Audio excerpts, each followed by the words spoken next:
Selamat pagi Bapa kami yang ada di dalam kerajaan surga, dimuliakanlah namamu. Engkaulah Tuhan yang Raja di atas segala Raja. Engkaulah Yesus yang kami sembah di dalam nama Tuhan. Tuhan, pagi hari ini kami ingin membaca firman-Mu, walaupun sedikit, tapi biarlah itu menjadi makanan roh kami. Dan Tuhan berkata-katalah di dalam hati kami, berfirmanlah ya Tuhan, agar kami dapat diberikan pengertian akan kehendak-Mu, agar kami juga mengerti akan keinginan-keinginan Engkau sampaikan kepada manusia, sehingga manusia ini mau bertobat, sehingga manusia ini ditegur dan mau melakukan segala yang baik untuk kemuliaan nama Tuhan. Tuhan Yesus, berikan kami hikmat, berikan kami pengertian akan firman-Mu, agar supaya kami dapat mengerti apa kehendak-Mu. Dan Tuhan, tolong kami agar kami juga bisa berubah sedikit demi sedikit dari kelakuan dunia ini, dari kelakuan yang tidak baik menjadi baik, yang tadi gelap menjadi terang. Karena kami tahu kami anak-anak Tuhan, kami adalah anak-anak terang, dan terang itu berada, kegelapan akan sirna. Tuhan, berikan kami hikmat-Mu. Amin. Saudara, mari kita baca firman Tuhan di dalam Yohanes pasal yang ke-19 ayat yang ke-24. Beginilah bunyi firman Tuhan, karena itu mereka berkata seorang kepada yang lain, janganlah kita membaginya menjadi beberapa potong, tetapi baiklah kita membuang undi untuk menentukan siapa yang mendapatnya. Demikianlah hendaknya supaya genaplah yang ada tertulis dalam kitab suci. Mereka membagi-bagi pakaianku di antara mereka, dan mereka membuang undi atas jubahku. Hal itu telah dilakukan prajurit-prajurit itu, dan dekat salib Yesus berdiri ibunya dan saudara ibunya Maria dan istri Kopas dan Maria Magdalena. Ketika Yesus melihat ibunya dan murid yang dikasihinya di sampingnya, berkatalah ia kepada ibunya, inilah anakmu. Kemudian katanya kepada murid-muridnya, inilah ibumu. Dan sejak saat itu murid itu menerima dia di dalam rumahnya. Amin. Dalam perikop ini Yesus disalibkan. Saat Yesus disalibkan itu, pakaian Yesus itu dibagi menjadi 4, dan dia dipakaikan baju jubah ungu. Jubah, jadi setelah pakaian ada jubahnya berwarna ungu. Saya bertanya kepada Tuhan, ada ayat mereka membagi-bagi pakaianku di antara mereka, dan mereka membuang undi atas jubahku. Tuhan, apa ya yang dimaksud ini? Kenapa ada tertulis di dalam kitab suci? Jadi saya bertanya, berdoa kepada Tuhan. Tuhan bilang, maksudnya kita kalau sebagai suami istri, kita sebagai istri adalah mempelai wanita, sedangkan kalau mempelai pria adalah disebut seorang suami gitu ya, disebut diperumpamakan sebagai Tuhan.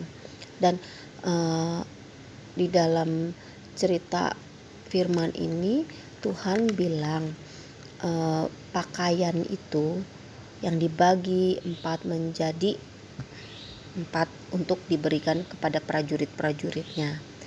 Itu Tuhan mengartikan dalam arti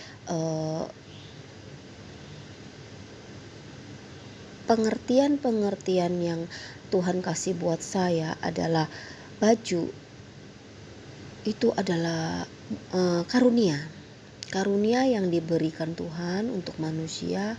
Contohnya karunia bernubuat, karunia bisa menafsirkan, karunia untuk penyembuhan, karunia untuk penglihatan, karunia bermacam-macam.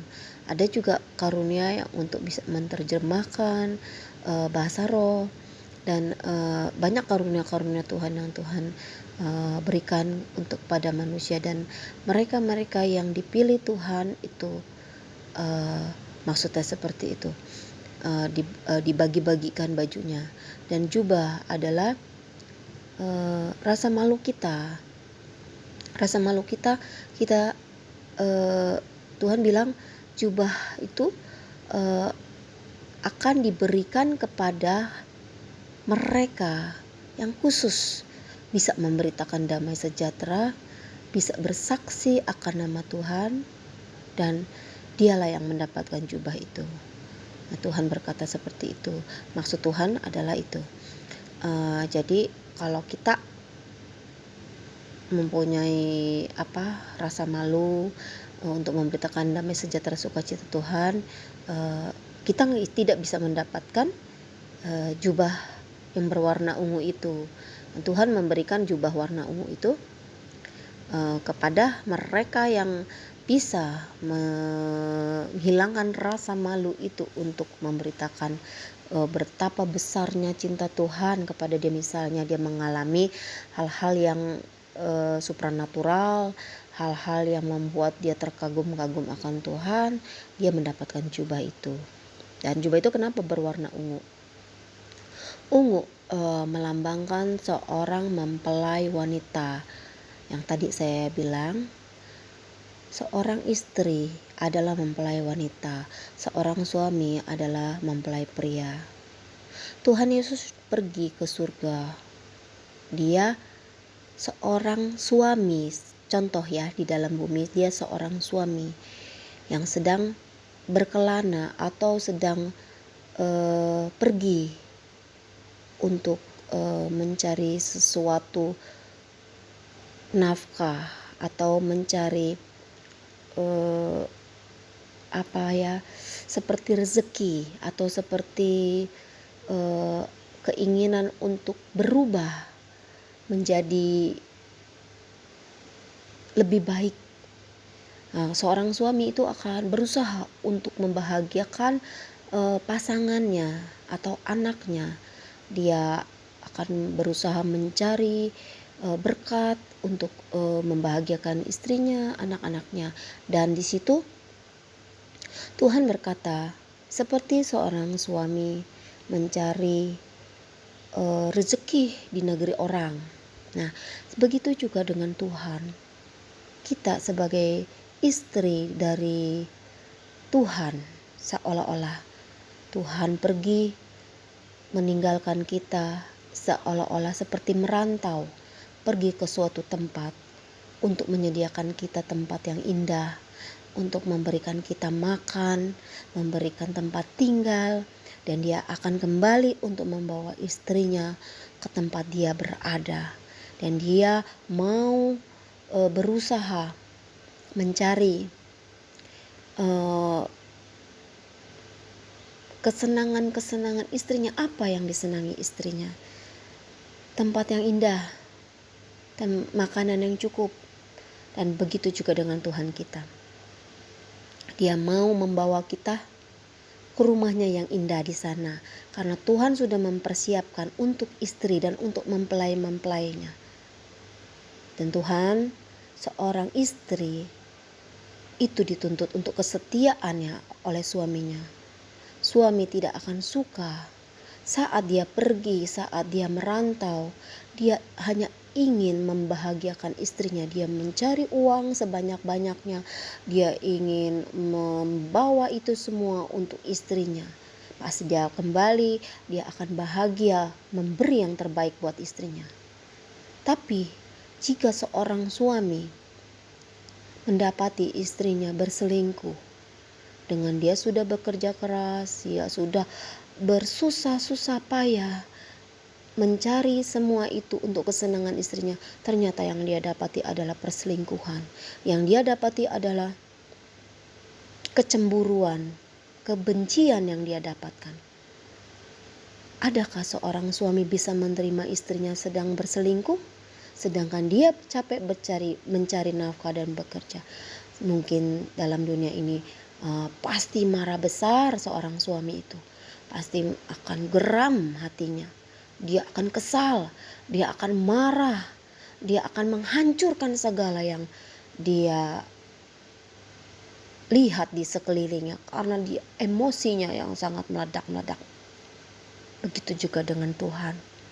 Tuhan sedang merantau ke rumah Bapa yang di surga. Ia menyiapkan tempat bekerja untuk mempelai wanitanya, untuk istrinya. Apa yang Tuhan dapatkan saat dia datang ke dunia ini untuk menjemput istri dan mempelainya? Yang kita dapatkan hanya ada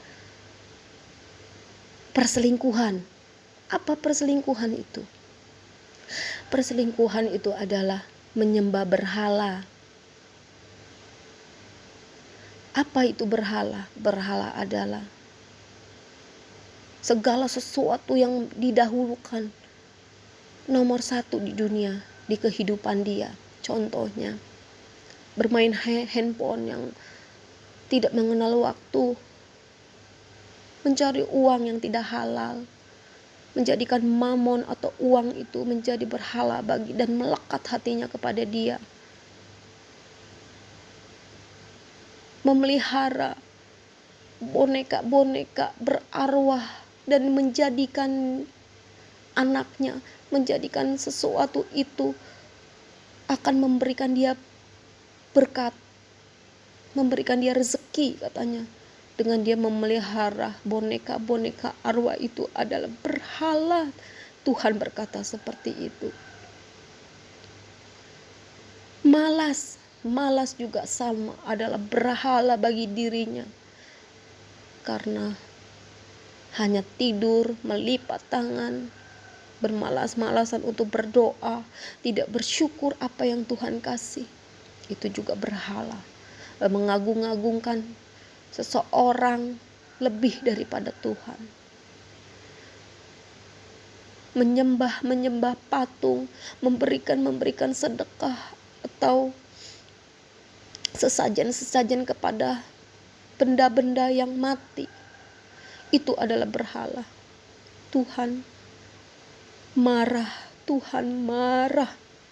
Karena kenapa? Saat suami datang untuk menjemput istrinya ke dunia ini, yang hanya Tuhan dapatkan manusia berselingkuh kepada berhala. Tuhan menangis. Tuhan marah. Dan Tuhan tidak mau mengampuni istrinya lagi yang tidak setia kepada dia. Itu yang Tuhan sampaikan. Bahwa Tuhan mau datang. Bahwa Tuhan mau menjemput kita ke dunia, dari dunia ini sebagai istri dan mempelainya. Sucikanlah hati dan pikiranmu, kuduskanlah dirimu, bertobatlah karena mempelai sudah mau menjemput kita. Itu yang Tuhan sampaikan. Jangan bermain-main lagi di waktu-waktu terakhir ini, karena Tuhan tidak suka dengan istri yang berselingkuh. Tuhan tidak suka dengan istri yang bermain-main dengan orang atau berhala. Itu yang Tuhan sampaikan. Saya tidak bisa menjelaskan yang lebih pintar dalam berbicara, tapi Tuhan suruh sampaikan seperti itu, bahwa jangan berbuat dosa lagi, bertobat, kuduskan dirimu untuk mempersiapkan waktu kedatangan Tuhan. Itu yang Tuhan sampaikan. Tuhan, terima kasih ya. Walaupun mungkin kata-kata saya tidak baik, tapi saya sudah berusaha menyampaikannya. Terima kasih ya saudara sudah mendengarkan sedikit pesan Tuhan. Semoga apa yang saya sampaikan ini bermanfaat bisa mengubah kita yang tidak baik menjadi baik, yang gelap menjadi terang, dan kita mempersiapkan hati kita untuk menyongsong hari kedatangan Yesus, menyongsong hari kedatangan suami kita. Karena Tuhan berkata, tidak lama lagi aku akan datang ke dunia ini untuk membawa mempelai-mempelaiku. Sucikan hati pikirannya, sucikan hati pikiranmu, sucikan hati perbuatanmu, agar kita pas saat Tuhan datang yang tidak disangka-sangka kita telah siap. Siapkan minyak, yaitu kita harus membaca firman Tuhan, lebih dekat lagi, dan lebih dekat lagi. Banyak berdoa, jangan malas. Ayo bangun, bersiap-siap. Amin.